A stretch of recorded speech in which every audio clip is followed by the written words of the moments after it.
Now check, आज की जो हमारी ये क्लास है उसमें हमें एक कार्ट जो है यूज़र स्लैश कार्ट, जहाँ पर असल में हम रीडायरेक्ट करते हैं बंदे को कब,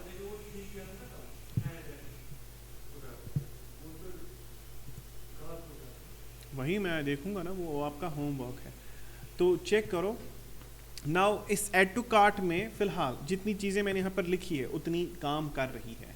एंड जब ये हो रहा है, मतलब जब सब कुछ हो रहा है, चाहे आप नया आइटम ऐड करो या एक पुराना ही एग्जिस्टिंग आइटम आप ऐड करो।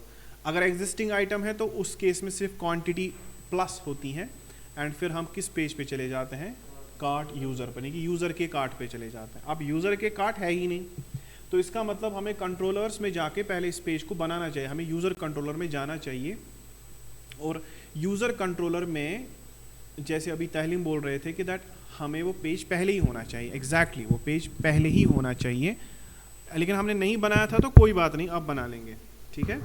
तो फॉर एग्जांपल यहाँ पर जो हमारा पेज है अभी, यानी कि यहाँ पर आपको एक गेट रिक्वेस्ट बनानी पड़ेगी, यानी कि आपको एक HTTP गेट मेथड क्रिएट करना होगा। तो HTTP गेट और एक मेथड जो कि चलो हम एसिंक्रोनस ही बनाएंगे।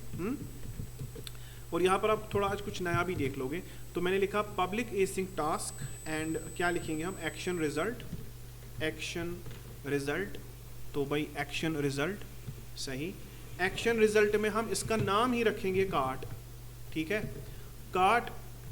और यहाँ पर फॉर एग्जांपल इस तरह से, ठीक है।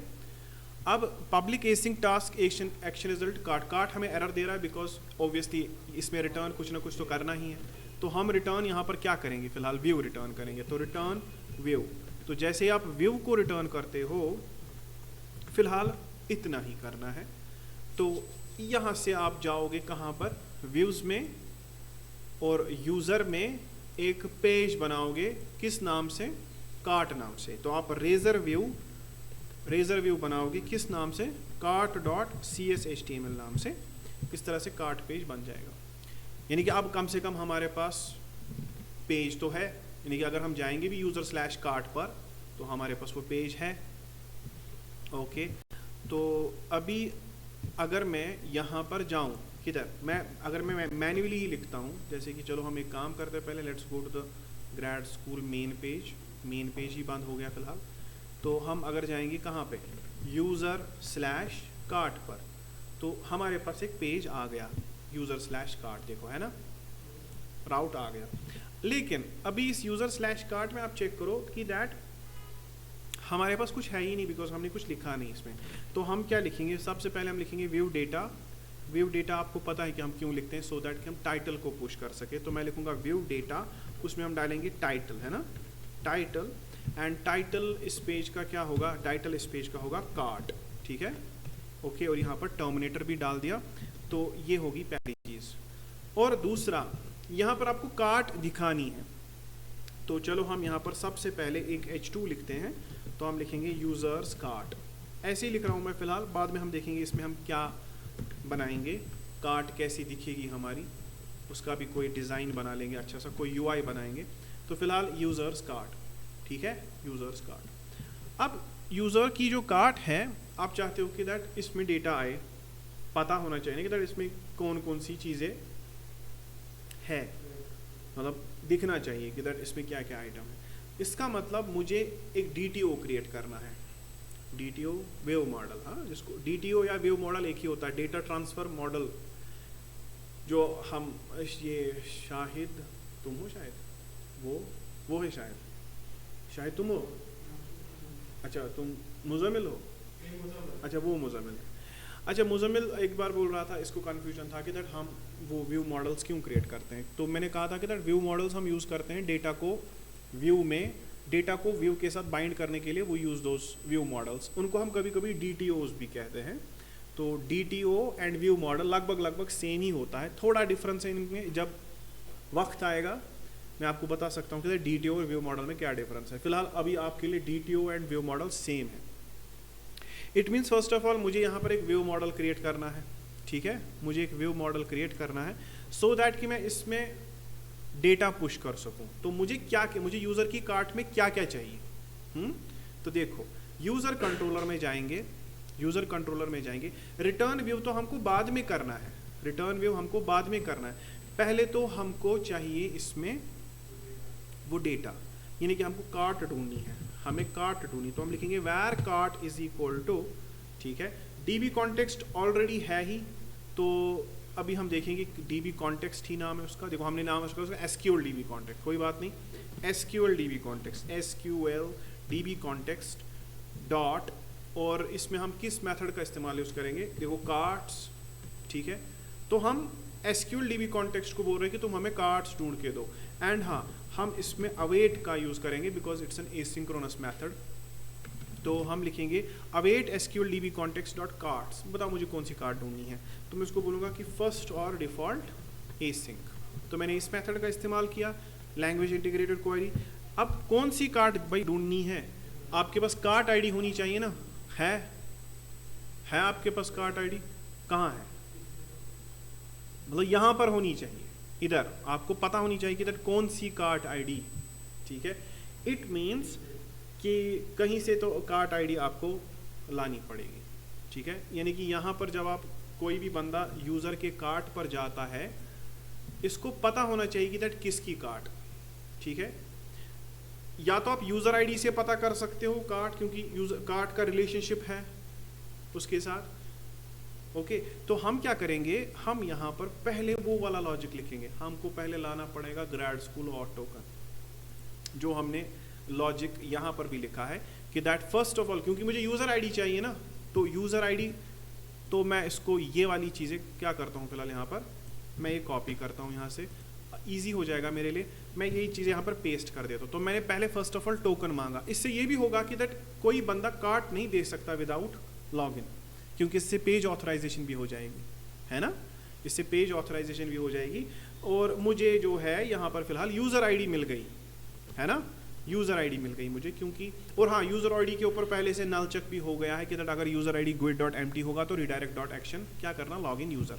तो ये 2 लाइनें 4 लाइनें मैंने कॉपी की, बट नाउ इन से मैं क्या ढूंढ सकता हूँ, कार्ट ढूंढ सकता हूँ, मैं इसको लिखता हूँ, चलो एक ऐसी कार्ट जिस कार्ट का यूज़र आईडी बराबर होगा किसके, उस यूज़र आईडी के, किस यूज़र आईडी के जो आपने ऊपर लाई है, कहाँ से, टोकन सर्विस से, टोकन सर्विस के अंदर वेरीफाई करके जो आपको आईडी मिली है वो भी तो यूज़र आईडी है, तो आप इसको बोल रहे हो कि मुझे एक ऐसी कार्ट दे दो, जो एक ऐसी कार्ट दे दो जहाँ पर यूज़र आईडी के बराबर है, ठीक है, हो गया मसला, यहाँ पर मसला खत्म। नाउ ये जो ये कार्ट की फॉर एग्जाम्पल जो मुझे कार्ट मिली, ये तो खाली कार्ट है, अभी मैं एक काम करता हूँ, मैं एक व्यू मॉडल पहले क्रिएट करना चाहूँगा, समझो इस चीज़ को, इसके बाद हम आपकी परफॉर्मेंस भी देखेंगे। तो व्यू मॉडल्स में मैं जाऊंगा, I am having the product view model, क्या ये लगेगा वहाँ पर, नहीं, प्रोडक्ट व्यू मॉडल में प्रोडक्ट है, प्रोडक्ट्स की कलेक्शन है, ये काम नहीं करेगा वहाँ पर, मैं प्रोडक्ट व्यू मॉडल का इस्तेमाल नहीं यूज़ कर सकता। मैं व्यू मॉडल में एक और फाइल क्रिएट करूँगा एंड मैं उसका नाम रखूँगा कार्ट व्यू, क्या नाम रखूँगा, cart view dot C S. तो मैंने कार्ट व्यू मॉडल बनाया एंड कार्ट व्यू मॉडल के अंदर हम गेटर सेटर बनाएंगे, ठीक है, तो क्या बनाएंगे सबसे पहले, देखो कार्ट व्यू में मैं चाहता हूँ कि 2 चीज़ें हो, एक तो प्रॉपर से कार्ट, तो मैं लिखूँगा इसमें कि एक चीज़ है इसमें रिक्वायर्ड नहीं है, पब्लिक कार्ट, ठीक है, कार्ट उसका गेटर सेटर, ठीक है, गेट, ओके, उसका गेट और उसका सेट, और ये हो गया। देखो एरर दे रहा है, बोल रहा है कार्ट क्या है, कोई बात नहीं, इसको क्या करेंगे यहाँ पर क्विक फिक्स कार्ट को इंपोर्ट कर देंगे, क्योंकि कार्ट इसको पता नहीं है ना कि कौन क्या कार्ट, अब इसको पता चल रहा है कि ये कार्ट है।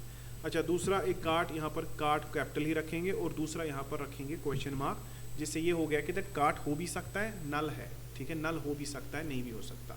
अच्छा, एक तो कार्ट, यानी कि जो हमारा कार्ट व्यू मॉडल है, उस कार्ट व्यू मॉडल के अंदर एक कार्ट है और उसके अंदर प्रोडक्ट्स की एक लिस्ट है, प्रोडक्ट्स का एक कलेक्शन है। तो मैं लिखूंगा पब्लिक आई कलेक्शन, ठीक है, पब्लिक आई कलेक्शन, और वो किस हिसाब से होगा, उसकी टाइप क्या होगी, उस आई कलेक्शन की टाइप क्या होगी, तो उस आई कलेक्शन की टाइप होगी भाई साहब, वो कार्ट प्रोडक्ट्स के जैसा होगा, कार्ट प्रोडक्ट्स के जैसा होगा। तो कार्ट प्रोडक्ट, ठीक है, ये बड़ा अनोइंग है। तो कार्ट प्रोडक्ट, चलो कार्ट प्रोडक्ट भी ऊपर से इंपोर्ट हो गए। तो पब्लिक आई कलेक्शन कार्ट प्रोडक्ट, बताओ इसका नाम क्या रखेंगे? इसका नाम रखेंगे प्रोडक्ट्स, ठीक है। और इसका भी हम क्या बनाएंगे? गेट सेट, और बाय डिफ़ॉल्ट हम रखेंगे एक एम्प्टी एरे। तो इसमें ज़रूरी नहीं है इसको नल बनाना, इसका मतलब ही यही होता है कि दैट ये बाय डिफ़ॉल्ट एक एम्प्टी आई कलेक्शन है, ठीक है। नाउ अगर आप में से कोई घर पे पढ़ता होगा थोड़ा सा C#, याद रखना घर पर नहीं पढ़ोगे ना कभी नहीं लगेगी जॉब, ठीक है। वहाँ पर इतने इतने वाहियात क्वेश्चंस पूछते हैं कि दैट आप सोचोगे कि इसने क्वेश्चन कहाँ से निकाला। बताओ आई कलेक्शन और लिस्ट में क्या फ़र्क है? हाँ, अभी ये तुम लोगों ने आई कलेक्शन तो देखा, आई कलेक्शन क्या है? आई कलेक्शन भी एरे ही होती है, लिस्ट भी एरे ही होता है, लेकिन what is the difference between I collection and list? इस क्वेश्चन का आंसर देना मुझे। हाँ, तो उसको डिफाइन करने की जरूरत पड़ नहीं। इसमें भी तो बताया, आई कलेक्शन में भी तो कार्ट प्रोडक्ट डाला आपने, तो इसमें भी टाइप डाल दी, ये जो लेस देन ग्रेटर देन ये टाइप ही तो है। तो आप इसको भी बोल रहे हो कि दैट ये प्रोडक्ट्स जो है ना कलेक्शन होने वाली है किन की? कार्ट प्रोडक्ट्स की। ये कार्ट प्रोडक्ट्स की कलेक्शन है। अब मैंने इसका नाम रखा है यहाँ पे प्रोडक्ट्स, लेकिन है तो इसकी टाइप कार्ट प्रोडक्ट है ना। तो ये घर पे देखना इसमें क्या फ़र्क है, ठीक है। और एक और चीज़ होती है that's called as I list. क्या बोलते हैं? I list, I collection, list. I enumerable पढ़ा है उसमें, और इसमें क्या फ़र्क है आई इन्यूमरेबल और आई कलेक्शन में? घंटा नहीं पता तुम लोगों को, तुम लोग पढ़ते ही नहीं हो घर पे। तुम लोग मुझे ही देखते हो कोड लिखते हुए, बस फिर वही कोड तुम घर पे भी खुद से लिखते हो या उसी का कुछ उल्टा सीधा करते हो, DLL फाइल बनाते हो, ठीक है। बाद में फिर उसके बाद क्या करते हो? तुम लोगों को लगता हो गया। आई कलेक्शन, वहाँ पर क्वेश्चन पूछेंगे what is the difference between I collection and I enumerable, तो आप क्या करोगे वहाँ पे? इन चीज़ों को, इन क्वेश्चंस को लिखा करो, फिर ये याद करो, देखा करो घर पे कि होता क्या है डिफरेंस इनके बीच में। अब आई कलेक्शन और यहाँ पर मैंने कार्ट व्यू के अंदर क्या बनाई? अब एक कार्ट और एक प्रोडक्ट्स की एक आई कलेक्शन। ये सब करने के बाद मैं वापस जाऊंगा यूज़र कंट्रोलर में, तो मैं इसको बोलूँगा कि देख भाई तुम एक वैर व्यू मॉडल करके एक ऑब्जेक्ट क्रिएट करते हैं। एक वैर व्यू मॉडल करके हम एक वेरिएबल बनाएंगे और इसके अंदर हम एक नया कार्ट व्यू, एक नया कार्ट व्यू क्रिएट करते हैं। इसको इनिशियलाइज किया, इसके अंदर हम नई नई चीज़ें डाल देते हैं। हम वैसे भी कर सकते, कार्ट व्यू को पहले इनिशियलाइज, कार्ट व्यू को ऐसे इनिशियलाइज करते हैं, ऐसे हाँ। फिर इसमें ये करली ब्रेसेस डालने की ज़रूरत नहीं है, फिर आप वैसे लिख सकते हो व्यू मॉडल डॉट, वैसे करने की ज़रूरत नहीं है, आप इसको सिंप्लीफाई कर सकते हो ऐसे। देखो मैं दिखाऊंगा, आप वरना कंफ्यूज हो जाओगे कि दैट मैं क्या बोल रहा था। ऐसे भी करते थे ना हम, है ना। फिर हम क्या लिखते हैं? व्यू मॉडल डॉट, ये और वो सेम ही है, हम लिखते थे फिर व्यू मॉडल डॉट क्या? व्यू मॉडल, देखो view model dot cart, view model dot cart क्या है? व्यू मॉडल डॉट कार्ट वही है जो ऊपर की कार्ट है, सही है। लेकिन इसमें ट्रिपल डॉट आ गया ना, देखो इसमें ट्रिपल डॉट आ गया। ये बोलता है कि आप ऑब्जेक्ट इनिशियलाइजेशन को क्या कर सकते हो? सिंप्लीफाई। जब मैं क्विक फिक्स पर क्लिक करूंगा, सिंप्लीफाई करूंगा, देखो ये क्या बना रहा है इसको। इसका मतलब वो और ये सेम है। आप पहले पैरेंथेसिस डालो, बाद में लिखोगे वैसे view model dot cart is equal to cart, वो और ऐसे सेम है। इससे थोड़ा सा कोड कम हो जाता है, क्वांटिटी में कम हो जाता है, अलबत्ता ये है वही। अब मैंने व्यू मॉडल क्रिएट कर दिया, तो मैं यही व्यू मॉडल पास कर दूंगा, यानी कि यही DTO डेटा ट्रांसफर ऑब्जेक्ट किस में डाल दूंगा? व्यू में। लेकिन जैसे आप ये करते हो नाउ, अब आपको वहां से कार्ट को भी बताना पड़ेगा कि तुम्हारा व्यू मॉडल कौन है। तो वहां पर क्या लिखेंगे? @model, फिर लिखेंगे P2 web MVC dot models dot view models dot, इसका व्यू मॉडल कौन है भाई? कार्ट व्यू, ठीक है। तो बस हो गया यूज़र की कार्ट। अब ज़रा मुझे कहीं पे मान लो लिखना होगा कार्ट की वैल्यू, जैसे मुझे एक पैराग्राफ है यहाँ पर और इस पैराग्राफ में I want to show the cart value, तो मैं कार्ट की वैल्यू शो करना चाहता हूँ। तो कार्ट वैल्यू वो कहाँ से लाऊँ? मैं लिखूँगा @model, मॉडल के अंदर जो कार्ट है, कार्ट के अंदर जो उसका वैल्यू है, कहाँ गया कार्ट का टोटल। और हाँ, इसमें भी आप नल चेक लगा दो कि जब मॉडल होगा तब, और जब मॉडल के अंदर कार्ट होगी तब तुम कार्ट टोटल निकालना वहाँ से। तो फॉर एग्जांपल अगर मैं येस कर दूं फिलहाल इसमें, तो आप देखोगे कि चलो एक चीज़ तो आ गई, कार्ट टोटल आ गया। अब इसके बाद आपको क्या चाहिए, उसके अंदर के प्रोडक्ट्स, तो वो भी आपको फेच करने हैं, कहाँ से, वो भी आपको फेच करने हैं, उसको भी फिर उसी DTO में डालना है। फिर क्योंकि वो प्रोडक्ट्स बहुत सारे होंगे तो उनके ऊपर फॉर ईच लूप चलाना है, आया समझ, क्योंकि वो कार्ट के अंदर तो मल्टीपल प्रोडक्ट्स है ना, तो वो मल्टीपल प्रोडक्ट्स जो होंगे ना उसको हम करेंगे टू लिस्ट एसिंक, उसको लैंग्वेज इंटीग्रेटेड क्वेरी में क्या करेंगे, to list async, and then उसके ऊपर क्या चलाएंगे। देखो कार्ट की वैल्यू आ गई, कितनी है 2725, एंड ये बराबर वही होगी जो डेटाबेस में है। बट मैंने परसों से बहुत सारी चीज़ें ऐड कर दी कार्ट में, तो ये उनका कैलकुलेटेड वैल्यू है, quantity plus quantity multiplied by product dot price, जितने भी वो प्रोडक्ट्स होंगे उनकी प्राइस के साथ उसको मल्टीप्लाई करके हमने 2725। अब इसके अंदर है कि इसके अंदर कितने प्रोडक्ट्स हैं, कार्ट के अंदर कितने प्रोडक्ट्स हैं, तो मतलब ऐसे लिखेंगे, ऐसे लिखेंगे। देखो हम लिखेंगे एक पैराग्राफ, ठीक है, एक पैराग्राफ हम लिखेंगे यू हैव कितने products, you have dash dash products, ठीक है, इन यूर कार्ट, ठीक है, सेव। अब यहाँ पर क्या आएगा, यही आएगा ना, you have dash dash products, you have dash dash products in your cart. मुझे यहाँ पर वैल्यू मुझे उनकी क्वांटिटी चाहिए, ठीक है, किसकी क्वांटिटी चाहिए, मतलब जो इसके अंदर प्रोडक्ट्स है।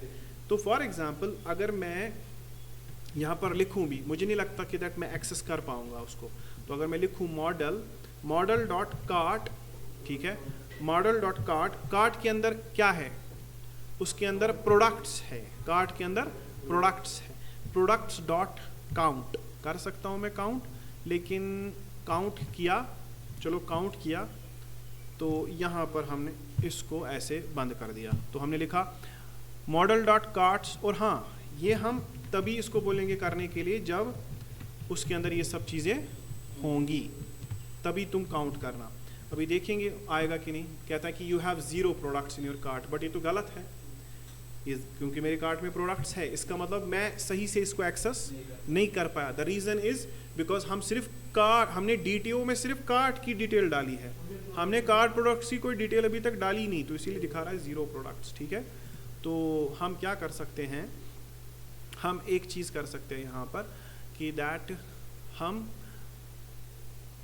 2 तरह से इसको कर सकते हैं, 2 तरीके हैं इसके करने के। एक है मतलब आप यहाँ पर लिखो डॉट इंक्लूड, क्या लिखोगे, dot include. Include language integrated query में पढ़ा होगा आपने इंक्लूड, मैं इसको बोलूँगा कि तुम क्या इंक्लूड करो, तुम कार्ट के अंदर इंक्लूड कर दो उसके अंदर के जो प्रोडक्ट्स हैं। तो आप ऐसे कर सकते थे, क्या लिखा मैंने, SQL DB context dot carts, carts में इंक्लूड करना उसके अंदर के जो प्रोडक्ट्स हैं वो भी, यानी कि आप कार्ट को भी ढूंढो और कार्ट के अंदर के जो प्रोडक्ट्स हैं वो भी ढूंढो।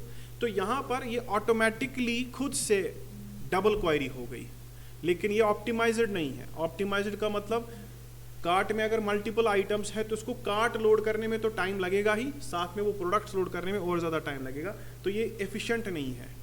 एफिशिएंट सिस्टम ये है कि पहले कार्ट को अलग से ढूंढो, फिर कार्ट के प्रोडक्ट्स को अलग से ढूंढो, तो 2 बार डेटाबेस क्वेरी करना। तो ये आप पे ऊपर डिपेंड करता है कि आप क्या करो। लेकिन ये करने के बाद, ठीक है, हमें क्या दिखा रहा है भाई, 3 products, you have 3 products in your cart. इसका मतलब इंक्लूड समझ में आ गया, इंक्लूड क्या है, यानी कि जब मैं इंक्लूड नहीं कर रहा था, मैं सिर्फ कार्ट को ढूंढ रहा था, उसके अंदर के प्रोडक्ट्स नहीं ढूंढ रहा था। इसका मतलब मुझे कार्ट के अंदर प्रोडक्ट्स आ गए हैं, ठीक है, एंड मुझे सेपरेटली उन प्रोडक्ट्स को ढूंढने की ज़रूरत नहीं है। तो मैं अब क्या करूं, अब यहाँ पर करते हैं काम, वापस से जाते हैं किसमें, कार्ट डॉट CSHTML में। अगर मैं इसको ढूंढ सकता हूँ, यानी कि अगर मैं कार्ट के प्रोडक्ट्स के ऊपर काउंट चला सकता हूँ, व्हाट इज़ प्रोडक्ट्स, कार्ट के अंदर के जो प्रोडक्ट्स हैं वो क्या है असल में, ज़रा देखो, ये जो कार्ट है, कार्ट के अंदर जो प्रोडक्ट्स है, किधर गया, हाँ ये देखो, कार्ट के अंदर जो प्रोडक्ट्स है वो भी तो असल में कार्ट प्रोडक्ट की ही टाइप है ना, तो वो एक आई कलेक्शन है, तो मैं उसके ऊपर फॉर ईच चला सकता हूँ, ठीक है, जिस चीज़ पर काउंट चलेगा उस पर फॉर ईच भी चलेगा, ठीक है, सही है ना। आई इन्यूमरेबल और आई कलेक्शन में सिर्फ इतना डिफरेंस है कि आई इन्यूमरेबल रीड ऑनली होता है, बेवकूफ़ो।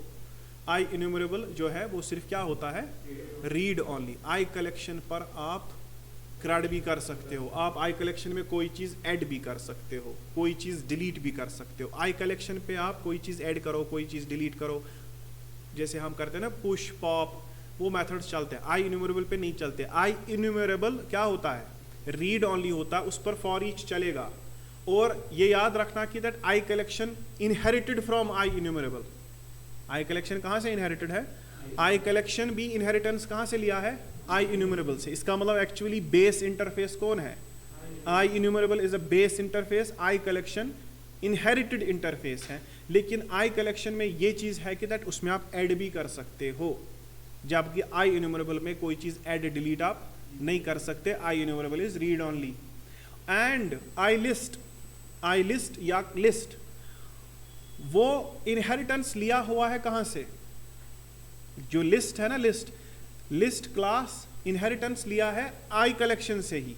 लेकिन अब उसमें एक्स्ट्रा क्या है, आप लिस्ट में इंडेक्सिंग से भी चीज़ें ढूंढ सकते हो। यानी कि आप लिस्ट का इंडेक्स लिखो, जैसे मैं लिखूंगा प्रोडक्ट्स, अगर मैं ऐसे लिखूंगा, देखो देखो देखो, अगर मैं ऐसे लिखूं प्रोडक्ट्स, आ जाओ, प्रोडक्ट्स ऐसे लिखेंगे 0, क्या लिखेंगे, ये एरर देगा।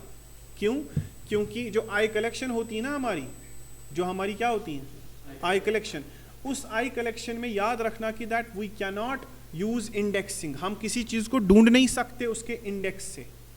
ये आई कलेक्शन में एक कमी है, जबकि लिस्ट में आप ये कर सकते हो, लिस्ट में आप इंडेक्सिंग से चीज़ों को ढूंढ सकते हो। तो what is the difference between I enumerable, collection and list. I enumerable is read only, I collection हाँ उसमें आप क्रैड कर सकते हो, एंड लिस्ट में you can find anything by using the index. In the I collection you can not do. बाकी count वाउंट तो चलता है, ठीक है, सही है ना। अब बताओ, अब मैं प्रोडक्ट्स के ऊपर क्या चला सकता हूँ, फॉर ईच लूप। तो चलो एक काम करते हैं, यहाँ पर लिखेंगे at the rate of for each, क्या लिखेंगे, at the rate of for each. For each के बाद चलो यहाँ पर करली ब्रेसेस भी डाल देते हैं, फॉर ईच का लॉज ये सिंटेक्स बराबर हो जाएगा। फॉर ईच में मैं लिखूंगा where product in, where product in कहाँ पर, मॉडल के अंदर क्वेश्चन मार्क लगा के, डॉट कार्ट के अंदर क्वेश्चन मार्क लगा के, उसके अंदर जो प्रोडक्ट्स है उसके ऊपर चलाना है क्या, फॉर ईच लूप। अब यहाँ पर वार्निंग साइन इस चीज़ का है कि दैट ये कहता है कि that products can be null, dereference of a possibly null dereference. तो आपको पहले इसको वो नल चेक लगाना चाहिए, ठीक है, तब ये येलो वार्निंग खुद से हट जाएगी। फिलहाल मैं इसको एज इट इज़ रखता हूँ। तो आप इसको बोलते हो कि दैट हर एक प्रोडक्ट के लिए जो कार्ट के प्रोडक्ट्स के अंदर है, आप एक डिव क्रिएट करना, आप एक क्या क्रिएट करोगे, डिव। और उस डिव की मान लो एक H3 है, और उस H3 में हमारे पास एक एट द रेट करके प्रोडक्ट डॉट क्या है, प्रोडक्ट डॉट प्रोडक्ट का नाम। अब ये प्रोडक्ट का नाम हमने क्या रखा था भाई, product dot product ID, product का कलर आ गया, नाम क्या है, नाम टाइटल है शायद, हमने नाम रखा था, क्या रखा था, प्रोडक्ट डॉट नहीं, हमने शायद जो है डोमेन मॉडल में पता चलेगा, डोमेन मॉडल में हमारे पास एक प्रोडक्ट जो है उसका प्रोडक्ट नेम है, ठीक है, प्रोडक्ट डॉट प्रोडक्ट नेम, ठीक है। तो चलो देखते हैं। देखो इसने यहाँ पर हमें बताया कि दैट कुछ एरर है, ऑब्वियसली कुछ ना कुछ मसले तो होंगे ही। ओके, गॉट प्रोडक्ट्स,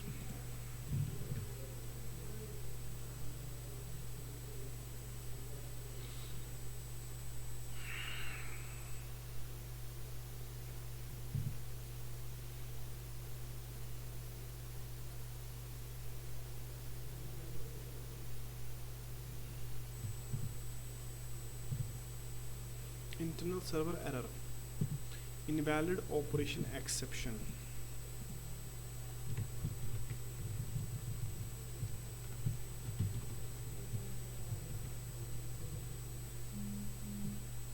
ठीक है भाई, you have 3 products in your cart and फिलहाल ये इसको प्रोडक्ट नेम निकालने में क्या हो रही है, मसले हो रहे हैं।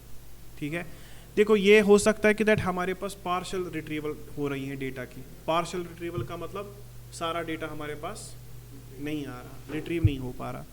तो इसका एक ही सोल्यूशन है जो मैंने पहले आपको बोला था, और इसके लिए हमने वो पहले से वो क्लास बना के रखी है। क्या कार्ट व्यू के अंदर आपने बनाए थे ना प्रोडक्ट्स भी, तो हम सिंपली प्रोडक्ट्स को अलग से फेच करेंगे। ठीक है, हम प्रोडक्ट्स को क्या करेंगे, अलग से फेच करेंगे। तो वो यूज़र कंट्रोलर में ही होगा, तो आप कोई इंक्लूड करने की ज़रूरत नहीं है यहाँ पर। ठीक है, आप अलग से फेच करो प्रोडक्ट्स को, तो डोंट यूज़ दिस इंक्लूड। तो चलो ढूंढते हैं भाई प्रोडक्ट्स, वेयर प्रोडक्ट्स। अच्छा, आपको किस कार्ट के प्रोडक्ट्स को ढूंढना है, तो आप अवेट किस पे ऊपर करोगे, अवेट SQL DB कॉन्टेक्स्ट।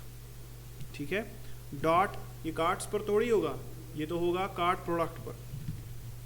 ठीक है, कार्ट प्रोडक्ट्स में आपको क्या ढूंढना है, और इसको करना है हमें टू लिस्ट एसिंक। क्या करना है, टू लिस्ट एसिंक। तो टू लिस्ट एसिंक मैंने पहले ही कर दिया, लेकिन इससे क्या होगा कि सारे के सारे कार्ट प्रोडक्ट्स आ जाएंगे। लेकिन इसी में टू लिस्ट एसिंक में ही आप वेयर कंडीशन लगा सकते हो। वेयर में आप उसको लिख सकते हो अपनी कंडीशन, जहां पर आपको क्या चाहिए, आप उसको बोलोगे कि वो वाले कार्ट प्रोडक्ट्स देना जहां पर कार्ट प्रोडक्ट्स की कार्ट आईडी बराबर होगी किसके, जो ऊपर आपने कार्ट ढूंढी है उसके कार्ट आईडी के बराबर, कार्ट डॉट कार्ट आईडी के बराबर। सही है। और हाँ, यहाँ पर भी कार्ट के ऊपर आपको चाहिए था नल चेक करना। अगर आप नहीं करते हो तो ओबियसली वो एरर देगा। ठीक है, तो बताओ अगर कार्ट नहीं होगी तो क्या करोगे। आप इसको लिखोगे, अगर कार्ट इज नल। ठीक है, अगर कार्ट इज नल, और इज नल हम नहीं लिखते, हम उल्टा लिखते हैं, हम लिखते हैं इज नॉट नल। ठीक है, इज नॉट नल, तब तुम ये करना, तब यानी कि जब कार्ट अगर नल होगी तो फिर कार्ट प्रोडक्ट ढूंढने का क्या फ़ायदा है ना। तो ये हम इस तरह से कर देंगे। ठीक है, तो ये एरर भी, वो वार्निंग साइन भी हट गया। ठीक है, तो मैंने क्या लिखा कि अगर कार्ट नॉट नल है तभी तुम उसके अंदर के प्रोडक्ट्स ढूंढना। लेकिन आप देख रहे हो कि दैट मैं ये डबल, मतलब ये पार्ट्स में कर रहा हूँ मैं। इससे पहले मैंने किस चीज़ का इस्तेमाल किया था, इंक्लूड का, है ना। इंक्लूड में मैंने वो प्रोडक्ट्स भी वहीं से फेच किए थे, लेकिन इंक्लूड जो है ना, इंक्लूड मेरे लिए भारी पड़ गया तो मैंने ऐसे कर दिया। ठीक है, तो मैं इसको बोल रहा हूँ कि अगर कार्ट क्या है, नॉट नल है, तब तुम ये करना। ठीक है, ओके। और ये जो प्रोडक्ट्स है फिलहाल, अब अगर मैं यहाँ पर ऐसे लिखूँ, कार्ट व्यू के अंदर दूसरी चीज़ क्या रखी थी मैंने, कार्ट व्यू के अंदर मैंने इसके अंदर भी प्रोडक्ट्स ही रखे थे, दूसरी चीज़ मैंने प्रोडक्ट्स ही रखे। तो मैं इसको लिखूंगा कि प्रोडक्ट्स बराबर है इन प्रोडक्ट्स के। लेकिन एक प्रॉब्लम आएगी मुझे यहाँ पर, एक प्रॉब्लम मुझे यहाँ पर ये आएगी कि दैट ये प्रोडक्ट्स इफ़ ब्लॉक के अंदर है तो ये बाहर अवेलेबल नहीं होगा। तो ठीक है, तो थोड़ा सा हम इसको रिफैक्टर कर सकते हैं कोड को। वो रिफैक्टरिंग आपको पता है कैसे करनी है। ठीक है, देखो ये एरर दे रहा है, बोल रहा है कि the name product does not exist in the current context, उसको पता ही नहीं चल रहा कि है कहाँ पर। तो हम ऐसे लिखेंगे, अगर कार्ट नल है तो ठीक है, ऐसे करना, और इस चीज़ को तो हम उसके बाहर ही रखेंगे। अगर कार्ट नल है, बताओ क्या करना है, आप सिंपली रिटर्न करना। ठीक है, और बोलना कार्ट नॉट फाउंड। हाँ, रिटर्न नॉट फाउंड। ठीक है, not found, return not found. तो सिंपल। ठीक है, अगर कार्ट नल है तो बोलना रिटर्न नॉट फाउंड, और उसके बाद प्रोडक्ट ढूंढना। ये सेम चीज़ है, लेकिन इससे एक चीज़ हो गया ना कि दैट प्रोडक्ट्स ब्लॉक में नहीं चले गए, एंड प्रोडक्ट्स मैंने फिर नीचे व्यू मॉडल में डाल दिए। अब बताओ व्यू मॉडल में क्या क्या चीज़ें हैं।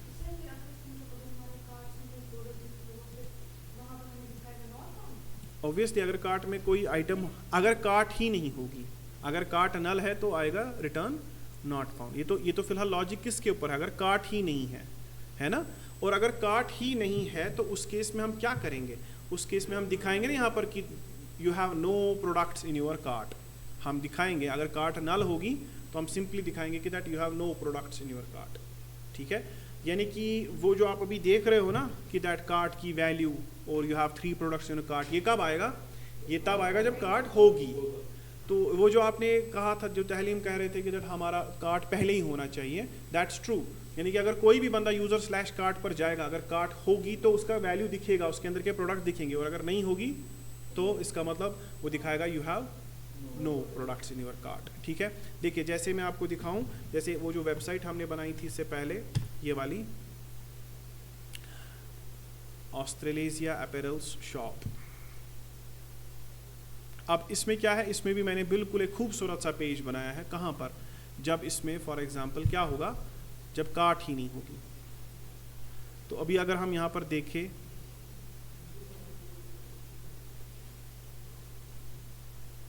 ये तो बहुत बारी बारी चल रही है।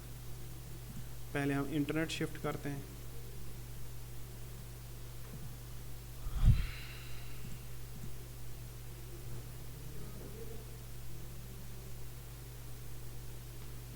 देखो यहाँ पर हमारा ये जो है, पहले पेजेस को लोड होने दो, टाइम लग रहा है बहुत।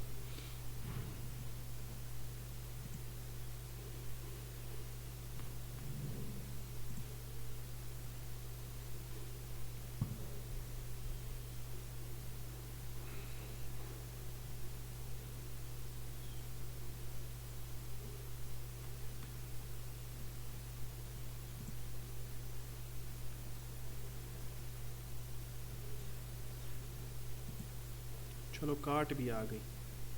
अभी हम कार्ट पर जाएंगे। देखो जब मैं कार्ट पे जा रहा हूँ, पहले ही मुझे बोला कि लॉग इन करो। ठीक है,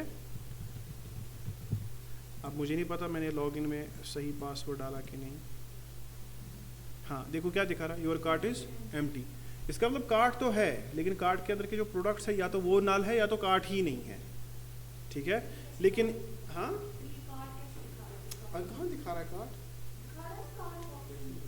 ऑप्शन तो दिखाएगा ना। ऑप्शन का क्या है, ऑप्शन का क्या है, ऑप्शन तो यही है कि दैट कार्ट पर क्लिक करोगे तो ये किधर जाएगा, यूजर स्लैश कार्ट पर।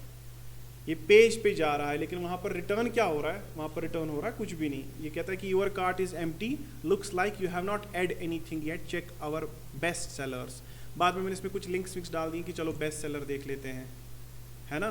देखो अब जब मैं कोई चीज़ ऐड करता हूँ कार्ट में, जैसे कि मान लो ये चीज़ मुझे पसंद आ गई और मैंने ये चीज़ ऐड टू कार्ट कर दी। अब जब मैं ये ऐड टू कार्ट करूँगा, देख लो भाई अब मत आ रहा है। अब यहाँ पर कार्ट में क्या दिखा रहा है, एक। ठीक है, आया समझ? यही मैकेनिज्म आपका भी होगा। अब अगर मैं कहीं पे भी जाऊँ, जैसे मैं होम पे जाऊँ नाउ, ये मुझे हमेशा दिखाएगा कि कार्ट के अंदर क्या है, एक आइटम है।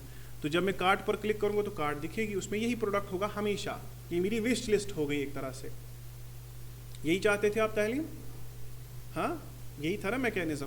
तो बिल्कुल ऐसा ही मैकेनिज्म आपको भी क्रिएट करना है। एंड हाँ, यहाँ पर ही मुझे ये भी दिखा रहा है कि दैट अभी लॉग इन कौन सा बंदा है, कौन सा बंदा अभी लॉगड इन है। एंड अगर आपको लॉग आउट करना होगा, लॉग आउट कर लोगे ना आप। जैसे आप लॉग आउट करोगे फिर कार्ट क्या दिखाएगा, खाली आइकन। अब अगर आप इस पर जाओगे तो क्या होगा, वापस लॉग इन पर। ठीक है, अब जब आप वापस से लॉग इन करोगे, लाइक 1 2 3 4 5 6, कितना खतरनाक पासवर्ड है, लॉग इन। तो अब हम कार्ट में गए तो अब फिर से दिखा रहा है कि इसके अंदर एक प्रोडक्ट है। तो ये ऐसे काम करेगा। बिल्कुल ऐसा ही मैकेनिज्म आप कहाँ पर बनाओगे? हाँ एग्जैक्टली।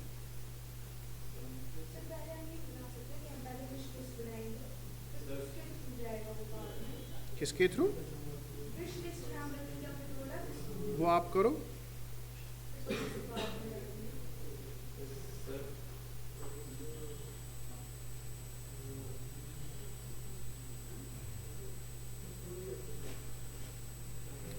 समझ में आ गई आपको कैसे चीज़ें काम करती हैं?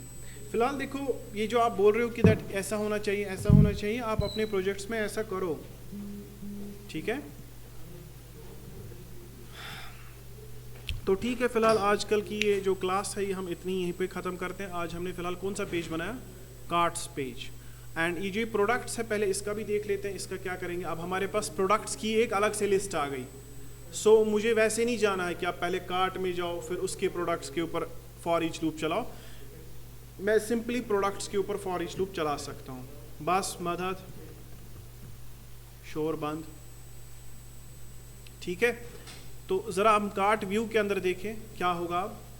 कार्ट CSS HTML के अंदर यहाँ पर देखो मैं क्या लिख रहा हूँ, मैं लिख रहा हूँ where product in model dot cart dot products नहीं, वहाँ पे नहीं जाना, आपको किधर जाना है, आपको जाना है सिंपली मॉडल के अंदर डायरेक्टली प्रोडक्ट्स है, मॉडल के अंदर क्या है, डायरेक्टली प्रोडक्ट्स है, आप उसी के ऊपर फॉर ईच लूप चला लो, ठीक है, ज़्यादा बेटर रहेगा,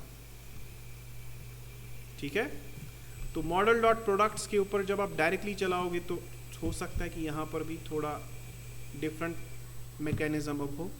तो प्रोडक्ट के अंदर ये बोलता है कि दैट कि उसकी हमारी कार्ट आईडी है, हाँ, प्रोडक्ट की प्रोडक्ट आईडी है। तो ज़रा पहले प्रोडक्ट डॉट प्रोडक्ट आईडी देखेंगे कि फैच होगी कि नहीं। तो कितनी प्रोडक्ट आईडीज फैच होनी चाहिए, जितने उसके अंदर आइटम्स होंगे ऑब्वियसली। फिलहाल ये मुझे इधर क्यों ले गया,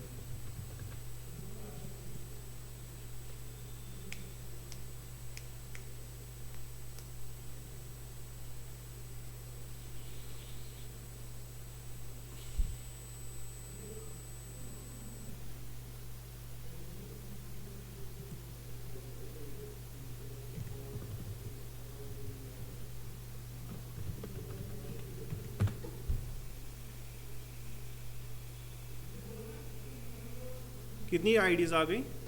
अगर मैं आईडीज फैच है कर, मैं उनके नाम भी फैच कर सकता हूँ, उनकी इमेजेस भी फैच कर सकता हूँ, उनका प्राइस भी फैच कर सकता हूँ, है ना। ओके, तो फिलहाल प्रोडक्ट डॉट प्रोडक्ट आईडी, अच्छा प्रोडक्ट आईडी नहीं, हम प्रोडक्ट डॉट कुछ और फैच करेंगे, प्रोडक्ट डॉट क्वांटिटी फैच करेंगे। ये भी हमें पता चल जाएगा ना इससे। देखो इसमें से एक है एक बार, एक 3 बार है और एक 2 बार। गुड, ठीक है। इसमें अब समझो आप इस चीज़ को, इस चीज़ में गलती कहाँ पर हुई असल में मैं बताऊंगा।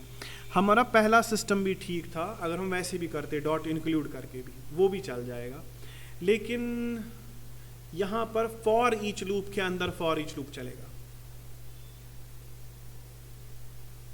किसी को अंडरस्टैंड हो रहा है? हाँ, क्योंकि हम अभी मॉडल डॉट प्रोडक्ट्स के ऊपर फॉर लूप चला रहे हैं ना, तो हमारे पास क्या क्या अवेलेबल है, like we are having product dot quantity, है ना, हमारे पास है H3 में, चलो हम फिर से लिखेंगे at the rate of we are having product dot product ID, because हम किसके ऊपर लूप चला रहे हैं, हमने लूप चलाया है मॉडल के अंदर, यानी कि जो हमारे पास कार्ट प्रोडक्ट्स हैं हमने उसके ऊपर लूप चलाया है, ठीक है। लेकिन बाद में जो उसके अंदर जो चीज़ें हैं ना उसके ऊपर भी तो लूप चलाना पड़ेगा ना। तो फॉर एग्जांपल चलो ट्राई करते हैं पहले, प्रोडक्ट डॉट प्रोडक्ट जो उसके अंदर प्रोडक्ट है, ठीक है, उसका नाम प्रोडक्ट नाम, तो क्या हम इसको फैच कर पाएंगे? देखो मत फैच कर पा रहे हैं, इसका मतलब ये इनर लूप के अंदर है, ठीक है। प्रोडक्ट डॉट प्रोडक्ट नेम, ये अब इसके अंदर आ गया, तो यहाँ पर ये प्रॉब्लम होगी। जब तक आप इसमें नल चेक्स नहीं करते, इनर लूप आउटर लूप का पूरा मैकेनिज्म नहीं देखोगे, तब तक ये नहीं चलेगा, ठीक है।